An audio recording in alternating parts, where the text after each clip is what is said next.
Hi, good morning. Hi, I'm Darius. Nice meeting you. Hi, I'm Darius. Nice meeting you. Darius est à la tête d'une PME de 45 personnes spécialisée dans les pièces de sécurité pour les suspensions de bus et de trains. Il fournit des pièces pour le métro de Shanghai. Il veut étoffer ses contacts. Ses rencontres entre PME françaises et chinoises pilotées par Bercy lui évitent certains pièges. Le premier élément à éviter, c'est effectivement tomber dans les mains d'une entreprise qui ne cherche pas à être partenaire, mais qui cherche plutôt une position de force, donc qui cherche à pomper, à prendre votre savoir-faire et le reproduire sur place. Deuxième élément, tomber dans les mains d'une entreprise qui se présente grande, importante, avec beaucoup d'influence, beaucoup de contacts, avec une belle carte de visite, mais qui derrière finalement n'a peut-être rien. Nous, en tant qu'une petite PME, on n'a aucun moyen de le vérifier et de le savoir. On fait confiance à des organismes comme Ibifrance, comme Bercy, qui nous présentent ces gens-là dans ce contexte-là, et pour nous c'est du sûr à 100%. Pour assurer ses arrières, sans verser dans la psychose, le bon sens prévaut.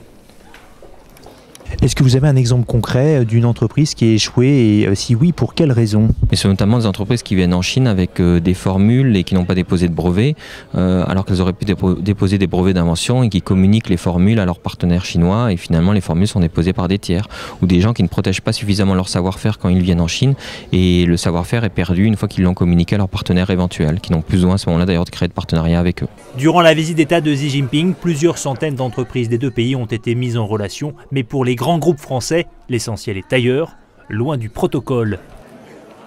Ça sert à quoi cette photo de famille? Rien.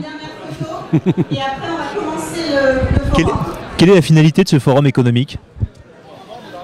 Je crois que ça concerne les PME de manière à leur donner un contact avec les autorités chinoises. Je crois que c'est surtout ça. Pour les grandes entreprises que vous êtes, ça pèse peu finalement. Oui, bien sûr. Par définition. Mais il faut quand même le faire.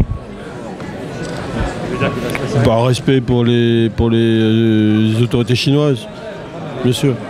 Des locomotives qui pèsent dans les 18 milliards d'euros de contrats signés en l'espace de 3 jours.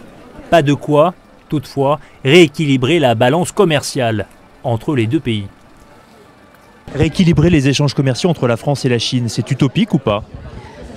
C'est une utopie concrète, parce que nous savons que nous avons 26 milliards à rattraper, mais je crois qu'on y arrivera en diversifiant nos échanges, notamment dans les domaines très porteurs pour nous en Chine qui correspondent à l'offre française, la santé, tout ce qui concerne l'agroalimentaire, puisque maintenant que nous est ouvert la charcuterie, il faut que les entreprises se fassent labelliser en Chine, mais il y a beaucoup de développement et aussi dans les coopérations laitières, et puis aussi bien sûr dans le domaine des écoquartiers, de la ville durable. Malgré une progression régulière depuis 10 ans, les investissements chinois en France représentent aujourd'hui à peine 1% du total des investissements étrangers dans l'Hexagone.